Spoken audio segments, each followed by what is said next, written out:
Eto na nga, iga-guide kita kung ano bang ibig sabihin nito. Malamang nakikita mo 'tong mga post na ganito na poster sa social media. Ang Kaiser po ay 3-in-1 saving plan, HMO transferable, long-term care plan po siya. So number one, renewal is guaranteed. So hangga't ikaw ay updated sa pagpe-payment mo sa Kaiser, hindi siya nagla-lapse at continuous yung ano mo, paghuhulog mo, renewal is guaranteed, may healthcare ka pa ring magagamit. Unlike do sa traditional healthcare o HMO, kapag mataas na yung claim mo, yung high risk na yung claim mo, lagi ka nagkakasakit, baka hindi ka na i-renew ng kumpanya. Kumbaga liabilities ka na. Siyempre sakitin ka na, ganun yun. Wag naman sana, no? Then, number two, fixed premium for 7 years. Years mo lang pag-iipunan ng Kaiser, no? HMO. After ng fully paid ka na, then, depende sa plan yun or based sa edad mo. Unlike do sa traditional HMO, hanggang 60 years old maghuhulog ka. Tapos, habang nagkakaedad ka, tumataas yung premium niya. So, nagmamahal. So, dito, depende naman sa edad mo yan. Depende sa plan mo. Then, 7 years mo nga lang siyang pag-iipunan after ng fully paid ka na. Antayin mo na lang yung maturity period or 13 years maturity period. Then, number 3, with 4 ways insurance coverage of long-term healthcare plan. Yan ang maganda. May term life insurance. Samantalang yung traditional HMO, yung healthcare, walang life insurance. So, pag namatay ang may-ari ng healthcare or HMO plan holder na traditional, walang makukuhang life insurance. Dito sa healthcare na Kaiser, may life insurance na makukuha ang pamilya na coverage. Accidental death dismemberment. Ito yung yung na-accident, may makukuha pa rin ng pamilya kung ang cause ng death ay accident. Tapos ito yung dismemberment, yung hindi na makapagtrabaho, 'di ba? Yung na-accident pero hindi na siya makapag-work. Meron pa ring makukuhang insurance coverage ang pamilya at yung plan holder. Like for example, naputulan ng paa, naputulan ng daliri, ng kamay, yun, dahil sa accident. May makukuhang percent ang plan holder.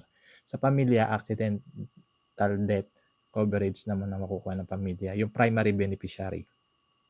Okay po, naintindihan? Letter C, waiver of installment due to death. Yan, may makukuha ang pamilya na accident coverage depende sa plan na kinuha ng policy holder. At fully paid na. Kapag wala pang isang taon naghuhulog or isang buwan, tapos suddenly ang cause ay accident, 'di ba? May makukuha at mata-transfer sa primary beneficiary yung plan at aantayin na lang mag-mature yung plan. Okay, ang ganda, no? So, sa traditional HMO, walang ganito. Letter D, waiver of installment due to permanent and total disability. Ito yung na-accident, tapos yung na-disable na, hindi na talaga makapagtrabaho o makapag-generate ng income. So, depende yan sa result ng Kaiser Doctor. So, yun, waiver na yung plan niya, fully paid na, matatransfer sa kanya, or aantayin na lang niya mag-mature yung kanyang Kaiser plan. Okay, so naintindihan po. So, term life insurance, accidental death and dismemberment, waiver of installment due to death, waiver of installment due to permanent and total disability. Tapos number 4, all unused health fund accumulate with interest.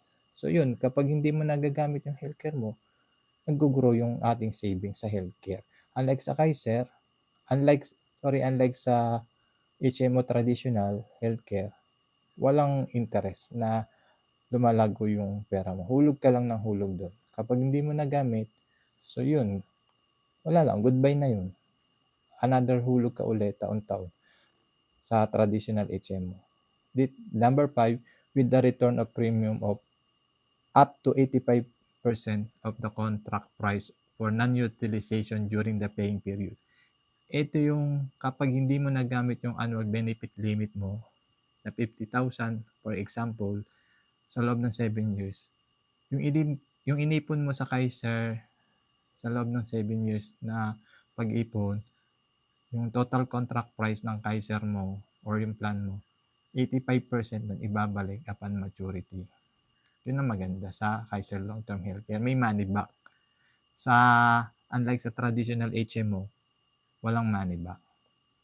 Kaya importante na may HMO ka pa rin na short-term healthcare o traditional healthcare.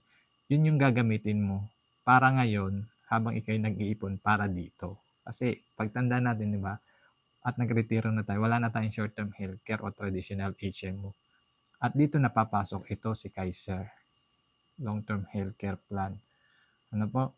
So kung gusto mong matutunan pa at may katanungan ka, mag-message ka lang sa akin or kontakin mo yung taong nag-share nito sa'yo para mag-guide ka niya o mag-guide ka namin or para masendan ka ng one-on-one video presentation or free Kaiser quotation. Salamat. Thank you for watching. Visit my Blue app, Nilo Padrilan Jr.